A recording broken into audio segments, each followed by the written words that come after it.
Darren Ravel from the Action Network here with Fallon Sherrock, the Queen of the Palace, one of the big personalities here in New York ahead of the U.S. Darts Masters. And Fallon, it's great to see you here. So let's go back. How did you get into darts? So I got into darts through my mum and my dad. They played county level and then my sister started playing. So I've always kind of been around darts growing up. So then one day they were like, why don't you just throw some darts, come Super League with us? So I was like, okay, and I've not looked back since. And what age is that? Because obviously darts like migrate towards bars, right? So you're not exactly like a 7-year-old walking into a bar. So how do you then learn? So I started about 16, 17, but they do try and get, kids to start earlier as well. Because in the UK we have like a youth system, so you can start as young as whenever you can actually throw a dart. So you were behind. In hindsight, I was actually quite late starting. But yeah, no, they have like a youth system and stuff. Obviously, you play in like clubs where not like bars and all that. So. When did you know it was something that was like serious, that you were really good? Was there a moment? Probably when I could hit what I was going for. Right. I think that was when it clicked. I was like, oh, okay, so I actually can, hit the target that I'm going for. So I was like, okay, I'm going to try and, go to competitions and stuff like that. I mean, granted, I lost more than what I won, but, it's always a good thing when you can hit what you're going for. At bars in the beginning, when you walked in, how quickly did they dismiss you because you're a woman? When I used to walk into like a bar or anything like that, it was always a women's team that I was playing for. We weren't really, mixed in. Got it. But then obviously the more I played, I did end up playing in like a mixed league.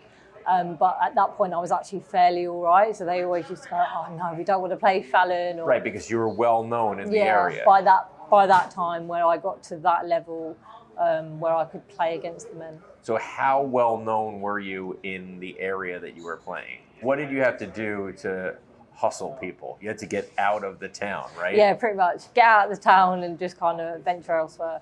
And did that happen? I once spoke to a pool player, a women's pool player named Sarah Rousey, and she used to kill the men just because they just dismissed her because she was a woman. Yeah. So did you have some nice hustling? Yeah, obviously, like when people were like, oh, I'll give you a game of darts. And I was like, do you really want to do that? But yeah, no, if it was out the area and stuff like that, people didn't know who I was. So I was like, yeah, no, I'll give you a game of darts. And then they'd be like, you're actually really good. I was like, yeah. Okay, so how do you get from the county level to then playing in real darts tournaments? You're not on the tour. How do you then get in? So the more you play county and then you go to like local competitions and stuff like that, and then there are bigger competitions that you just put your entry for, you travel, you play in that, and then you establish yourself that way by practicing more, playing more, getting more game experience. And then the bigger the comps that you enter, the more you get better, the more, publicity you get, and that's how to kind of work it. How did the game change with crowds, people watching you? They always used to stand behind the barriers and stuff, but it was always the same, you'd always have people like calling out and all that. When you got to the TV events and stuff like that, that's when it started to get really, really loud. There's people on the sides of you, right? Which for your depth perception, right, has to be something completely different, right? Yeah, well, in fairness, like where, you've got people watching and stuff and it's always noisy when you're playing just normal, it's easier to help your concentration. So if anything, that helped me as well. But it's all the same. Obviously, it's not as loud as what it is on TV, but it's always people who are staring and watching and clapping. So it's unlike golf. Like at bars, it's loud to begin with. It's not like there's something completely different when people are shouting or like a TV event. No, it's always like quite, there's always people talking, there's always people taking notice of what you're doing and stuff like that. Tell me about the first time you played a major event and you won. Yeah, so the first time I played a major event, I was nervous to begin with. I knew what I could do, but I hadn't, shown anyone what I could do and anything like that. I remembered the atmosphere and all that. It was loud, but it weren't, the TV loud as what it is now. Because back then, women, we only had like certain comps we could play in. But yeah, no, the adrenaline was going and I was like nervous. I wasn't sure I was going to hit the double and all that. And then when it went in, it was like a sigh of relief. And I was like, oh. And then me and my opponent, We're like good friends anyway. So then afterwards we were like celebrating. Did you understand the magnitude of like what had happened? Because in women's sports, they're often not getting even a chance to play against the men. Are you on about the Ali Pali one? Yes, yeah. I don't think I actually understood it to an extent until afterwards, because I knew it was a big thing, obviously getting the opportunity for us to play on the PDC stage. But afterwards, I kind of realised how big it was in the whole world, the fact that, you know, a woman was able to play against the men and get the opportunity. When you won, you got some calls from some people? Yeah. So when I won at Ali Pali, Sarah Jessica Parker, you know, put an Instagram post on. But then I actually had like Billie Jean King actually message me direct on Twitter and, you know, kept in contact for a bit, ended up getting a private email. That's amazing. I mean, Billie Yeah. Jean King, that's the person you want breaking through the ceiling. Yeah. Do you believe you can be on the tour and then win an event, the whole thing?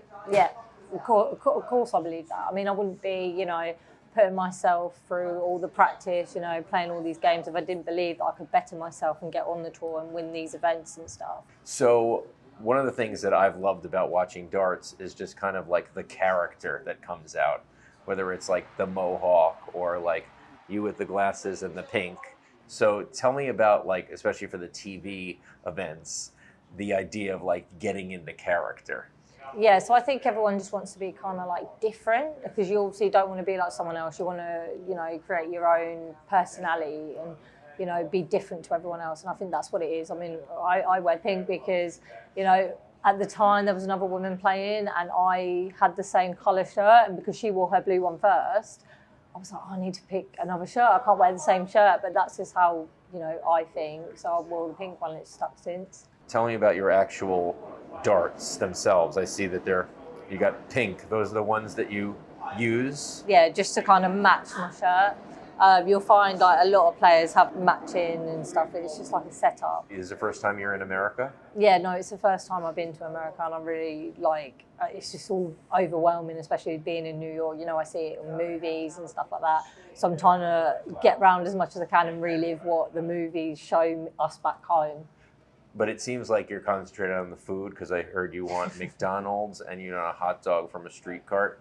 Yeah, so I've managed to get a hot dog. Yeah, So how was it? Yeah, no, it was a normal hot dog. Okay. I was like, yeah, no, but for some reason, because I got it from a hot dog stand, to me it tasted a bit better. But yeah, no, I just want to just go around and just try the, you know, the food portions and stuff like that. And obviously I want to see all, you know, the iconic stuff, that's sightseeing and stuff like that. But obviously I've got to try and practice and play and try to put it all in. So I'm just like, food's the easy option at the moment.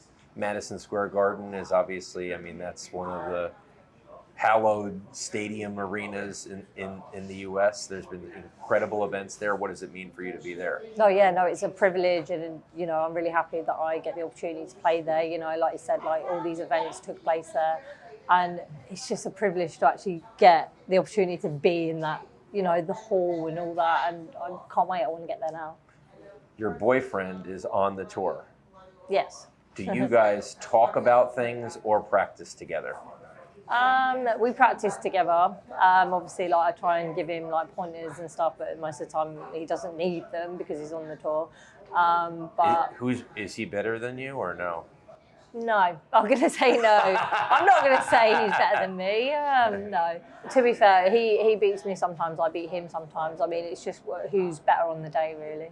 Do you guys ever bet against each other? Oh yeah, no, all the time. Like it's either you're buying takeaway or I'm buying the takeaway, or you know, do this or that. So yeah. Is it a tally or does the money come immediately? Is the bet paid off right away? No, the bet's paid off straight away. So I'm just like, right, I'll have a Chinese now. How much do you have to practice? Yeah, so I have to put in a few hours a day, and you know, especially coming up to a big competition, you put a little bit more effort in because obviously you want to be a bit more, you know, consistent. Are there different things that happen, like when you step up? Do you have to practice at the venue, or can you practice right here? No, I could practice right here. To me, I will literally not practice anything different when I'm, say, here to what I was on stage. It doesn't bother me where I practice. Okay, we're in New York. You can bet on the U.S. Dart Masters here. So why should people bet on you? Because I'm always the underdog. So Get good odds. yeah, you get good odds if obviously if you bet. But I'm always one to kind of put a shock in the system. So why not? Why not gamble your money? Do you feel a little extra pressure, the fact that people can gamble on you? Not really. I try not to think about that. I mean, at the end of the day, it's people's choice what they do with their money. But I'm not gonna, tell someone to bet or not to bet. So to me, it puts no pressure on me if someone's put a bet on or not. Has someone ever walked up to you and said, I made a lot of money off you? All the time. Come on! All the time. And normally they tell me how much they've won and stuff like that. And I'm just like, why? Why would you do that? I don't understand it myself. But So how recognizable are you in certain areas of England? yeah, so especially if there's an area that's quite big with darts, I could walk down the street and people will recognise me. In my hometown, I get that a lot. Without the glasses, without the pink shirt. Yeah, I don't have to walk around in my pink shirt or Right. anything like that. I get recognised, at local supermarkets and stuff like that. Do you think one day you'll walk down these streets, maybe let's just say with a pink shirt and the glasses, and people will recognize you? Hopefully one day. I mean, who's to say why not? But that'd be interesting to see if people stop me. Where do you feel darts is in the conversation? Certainly in America, more people are watching. Do you feel like it's a sport that's on the rise? Yeah, I do think it's a sport that's on the rise. I know it's bigger, over in Europe and Asia and all that, but I think it just needs to be pushed a little bit more over here. But once it's pushed over here, people will realise how good of a sport it is, how fun it is to play, and hopefully get more people in to play in darts and, more coverage.